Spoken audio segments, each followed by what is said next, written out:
এই রেসিপিটি বানিয়ে যখন আমি আমার হাজব্যান্ডকে শেয়ার করছিলাম তখন জিজ্ঞেস করছিলাম যে আসলে কেমন লাগছে তোমার কাছে। তখন ও বুঝতেই পারেনি যেটা এটা মাছের না গরুর মাংস দিয়ে বানিয়েছি।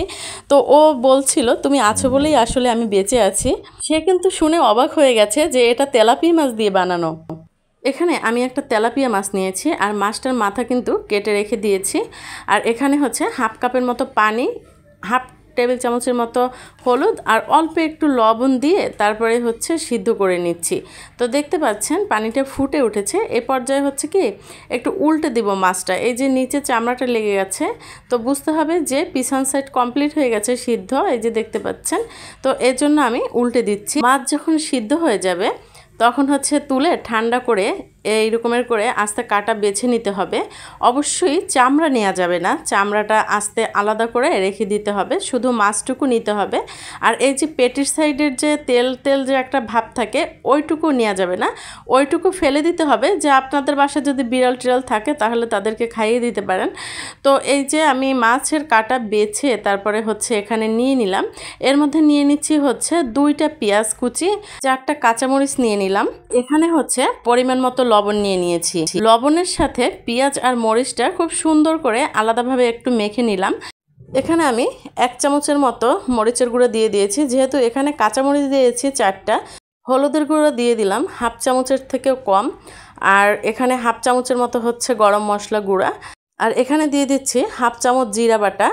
আর দিয়ে দিলাম হচ্ছে হাফ চামচ আদা বাটা। আর এখন দিয়ে দিচ্ছি এখানে বেসন 2 টেবিল চামচের মতো। এখানে দিয়ে দিচ্ছি হচ্ছে কর্নফ্লাওয়ার 1 টেবিল চামচ। আর এখন দিয়ে দিচ্ছি কালো গোলমরিচের গুঁড়া হাফ টেবিল চামচের থেকেও কম।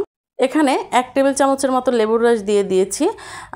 এখানে হচ্ছে একটা লেবুর মানে অর্ধেকটা আমি নিয়ে নিয়েছি 2 পিস করে, সেটার রস আমি জাস্ট 1 টেবিল চামচে যতটুকু হয় ততটুকুই নিয়ে নিচ্ছি। এখন দিয়ে দিচ্ছি একটা ডিম কুসুম সহ। বেসন, কর্নফ্লাওয়ার আর ডিম এটা কিন্তু বাইন্ডিংয়ের কাজ করবে। আপনারা এখানে বেসন যদি নাও থাকে আপনারা এখানে বিস্কিটের গুঁড়া বা হচ্ছে টোস্টের গুঁড়া হতে পারে বা পাউরুটির গুঁড়াও এখানে দিতে পারেন। বিস্কিটের গুঁড়া দিলে অন্যরকম একটা ফ্লেভার আসে, আর বেসন দিলেও কিন্তু খুব সুন্দর বাইন্ডিংটা হয়। তো আমি এই কারণে হচ্ছে বেসন দিয়ে দিয়েছি। 1 চামচের মতো সরিষার তেল দিয়ে দিলাম। সরিষার তেলটা দেওয়ার কারণে কিন্তু খুব সুন্দর একটা ফ্লেভার অ্যাড হয়েছে। আর দেখতে পাচ্ছেন যে কালারটা সুন্দর আসছে, আর এই মুহূর্তে কিন্তু খুব সুন্দর একটা ঘ্রাণ বের হয়েছে। আর আমার মাছ যেহেতু কম, যার কারণে আমি কিন্তু এখানে মশলাও খুব কম ইউজ করেছি। তো দেখতে পাচ্ছেন আপনারা এরকম আলতো হাতে চেপে চেপে বানিয়ে নিতে পারেন, গোল করে বানিয়ে নিতে পারেন, এভাবে করে বানিয়ে নিতে পারেন চপের মতো, আবার হচ্ছে লম্বা করেও বানিয়ে নিতে পারেন। আপনারা যেভাবে শেপ দিতে চাচ্ছেন সেভাবে বানিয়ে নেবেন। আপনারা এভাবে হচ্ছে কোপ্তা বানিয়ে ডিপ ফ্রিজে মানে 2 থেকে 3 মাস রেখে দিতে পারেন, সংরক্ষণ করতে পারেন। কোনো গেস্ট আসলে তখন কিন্তু আপনারা কারি হিসেবে এটা রান্না করে দিতে পারেন। আর আপনাদের সাথে কথা বলতে বলতে কিন্তু আমার এখানে কোপ্তা বানানো কমপ্লিট হয়ে গেছে। দেখতে পাচ্ছেন আমার একটা তেলাপিয়া মাছে কিন্তু প্রায় 11 থেকে 12 পিস হয়েছে। তেলাপিয়া মাছ যদি আমরা এখানে ভুনা করতাম তাহলে কিন্তু 3 থেকে 4 পিসের বেশি হতো না। আর এই যে দেখতে পাচ্ছেন আমার কিন্তু কোপ্তাগুলো রেডি হয়ে গেছে। এখানে কিন্তু আমি হাফ কাপ পরিমাণে তেল নিয়েছি, অনেক বেশি তেল নেইনি। ডুবো তেল আমার পছন্দ না, বরাবরই বলি আমি। তো আমি এখানে হালকা তেলের মধ্যেই হচ্ছে এই কোপ্তাগুলো একে একে করে ভেজে নিব। দেখতে পাচ্ছেন যে এই যে তেলটা যখন একটু গরম হয়ে আসবে তখন হচ্ছে এই কোপ্তাগুলো আস্তে করে ছেড়ে দিতে হবে, দিয়ে সুন্দর করে ভেজে নিতে হবে। যখন দেখবেন এরকম লালচে হয়ে গেছে তখন সবগুলো উল্টে দিবেন। যখন দেখবেন এরকম লালচে হয়ে গেছে তখন কিন্তু সব একে একে করে তুলে নিতে হবে।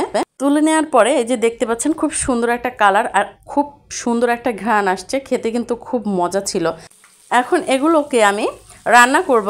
তো লাস্ট প্রসেসিং এখানে হচ্ছে আমি 2 টেবিল চামচের মতো পেঁয়াজ বাটা আর হচ্ছে 1 টেবিল চামচের মতো রসুন বাটা, 1 টেবিল চামচের মতো আদা বাটা, জিরা বাটা সব দিয়ে এখন মশলাগুলোকে সুন্দর করে কষিয়ে নিব। মশলা যখন একটু পোড়া পোড়া হয়ে যাবে তার মধ্যে হচ্ছে অল্প একটু পানি অ্যাড করে দিয়েছি। এর মধ্যে হচ্ছে আমি 1 চামচের মতো মরিচের গুঁড়া, হাফ চামচ হলুদ গুঁড়া আর হচ্ছে 2 চিমটির মতো গোলমরিচের গুঁড়া আর পরিমাণ মতো লবণ দিয়ে এখন মশলাটাকে খুব সুন্দর করে কষিয়ে নিব। মশলা কষানো হয়ে গেলে এর মধ্যে হচ্ছে 2 টুকরো দারুচিনি আর 3টে এলাচ দিয়ে দিলাম। দেখতে পাচ্ছেন মশলাটা খুব সুন্দরভাবে কষানো হয়েছে। এর মধ্যে দিয়ে দিয়েছি 2 টেবিল চামচের মতো টমেটো সস। 6 থেকে 7টা কাঠবাদাম সেটা ভিজিয়ে সুন্দর করে একবারে মিহি করে বেটে নিয়েছি। আর এখানে হচ্ছে টক দই হাফ কাপ পরিমাণে সেটা ফেটিয়ে নিয়েছি, নিয়ে তারপরে হচ্ছে দিয়ে দিলাম। তো দেখতে পাচ্ছেন মশলাটা কত সুন্দর কষানো হয়েছে আর কালারটা কত সুন্দর আসছে, আর এতটা সুন্দর একটা ঘ্রাণ, মানে বাদাম তারপরে হচ্ছে টক দই তারপরে সব মশলার কম্বিনেশন মিলে মানে অসাধারণ একটা ফ্লেভার আসতেছে। মশলাটা যখন খুব সুন্দর কষানো হয়েছে তার মধ্যে হচ্ছে হাফ টেবিল চামচের মতো লেবুর রস দিয়ে দিয়েছি। আর এর মধ্যে হচ্ছে সব কোপ্তাগুলো এখন এই যে একে একে করে দিয়ে দিচ্ছি। কোপ্তাগুলো দেওয়ার পরে আবার একটু উল্টে দিচ্ছি যাতে মশলাগুলো সমানভাবে পায়। পরিমাণ মতো পানি দিয়ে ঢাকনা দিয়ে ঢেকে দিলাম আর 5 থেকে 6টা কাঁচামরিচ দিয়ে দিয়েছি।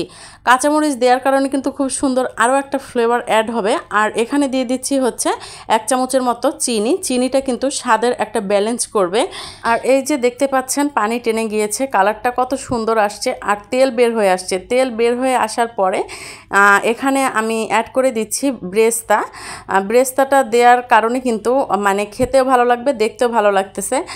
আপনারা চাইলে এখানে ধনিয়া পাতা অ্যাড করতে পারেন। আমার বাসায় কেউ ধনিয়া পাতা পছন্দ করে না, যার কারণে আমি কোনো কিছুতেই ধনিয়া পাতা ওরকমের ইউজ করি না। আর আমার কিন্তু রান্না কমপ্লিট হয়ে গেছে, তুলে নিচ্ছি। আমার ভিডিওটি যদি আপনাদের ভালো লেগে থাকে অবশ্যই আমাকে সাপোর্ট করবেন, সবসময় পাশে থাকবেন আর সুন্দর সুন্দর কমেন্টস করবেন। আল্লাহ।